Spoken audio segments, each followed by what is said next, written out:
worry. So give me what we consider 3 life lessons you learned from the incidents of Sullivan that you think everybody can benefit from, especially in our day-to-day interaction with each other and in business, of course.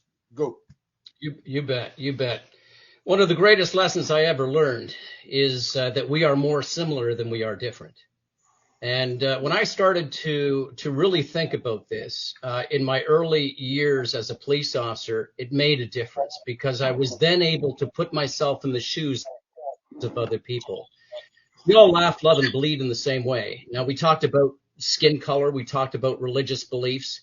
We talked about all things that people may see different in other people. But when we think about it, we're all human beings. We all want to survive. We love a family. We're born in a particular place. We're given a set of rules or religion or something like that.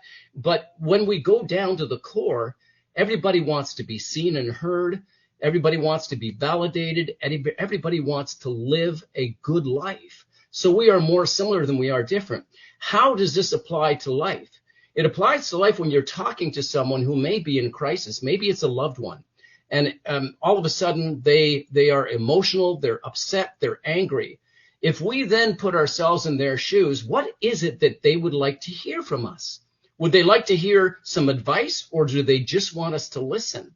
So imagining what it must be like to be in their shoes, what would I want someone who is standing in front of me to say or to do? Do I just want them to listen? So imagine that. We are more similar than we are different. That is so important to know. For example, I worked in the Special Victims Unit, working with victims of sexual assault and child abuse. And if you can imagine this, they had been, in many instances, a woman or a girl was sexually assaulted or raped by a man. And then all of a sudden, a male detective, the first male that they see after the assault is me. They don't want to see a man, and they certainly don't want to talk about what happened to them. And so how do I, as a police officer, how can I be compassionate? How can I be empathetic? And how can I speak with them? Because what I say in the next several minutes can make a difference in their lives. It can make them think, I'll never talk to another man again, or, wow, he's treating me with respect. He's treating me with dignity. He's allowing me to take my time. He understands me. So I'm imagining myself as the victim of a terrible sexual crime. How would I want the person, the detective, the investigator, whoever you want to call it, to treat me? So remember, number one, we are more similar than we are different.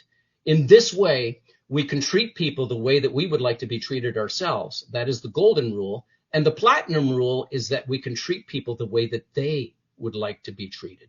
That is the platinum rule.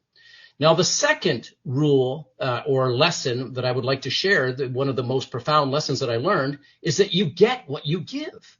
It's very true. We are energy, right? Everyone is this vessel of energy, and we spread our energy to other people. And if my energy is low, if I don't believe in myself, if I have no confidence, if I'm a salesperson and I don't believe that I can sell, that's the energy I'm going to be transmitting to my customer. They're going to think this guy doesn't know what he's talking about, and that's what they're going to receive.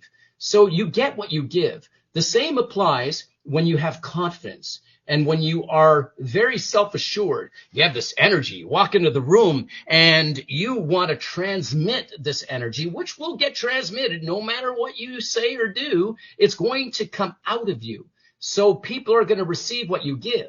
Now, if I give you dignity and respect, I am likely to get that in return. You get what you give. Is it going to happen all the time? No. Is it going to happen most of the time? Yes. How can I say so? Because I have reached terrorists. I have reached criminals. I have reached people that you would never think would give you dignity and respect in return. All I had to do was give it to them first. And this is important. Listen, seek first to understand and then to be understood. That is my third lesson. That is my third big message to everyone. In any negotiation, in any sale, in anything that you do, even in a conflict with a loved one, don't make it about you.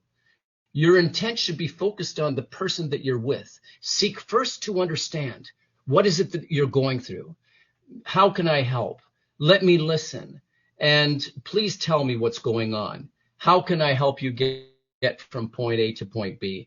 Do you want me just to sit here and listen to you? Or would you like me to give you advice after you've spoken? Those are the three biggest lessons that I've learned. We are more similar than we are different. Imagine yourself in the person's shoes, be it a family member, a loved one, a significant other. What are they going through? Imagine their world and negotiate with them and communicate with them from their world and not necessarily from yours. The second one Awesome. yeah. Oh, sorry. And the second one, yeah. No, I'm just gonna repeat them. The second one is really, you get what you give. And so make sure that what you give is high energy, high value, and that you give something that you would like to have returned to you, because the universe normally does that. And the third one is to listen with your soul, and truly your intent should be focused on the person that you're with. Those are my three lessons there, Dr. Opie.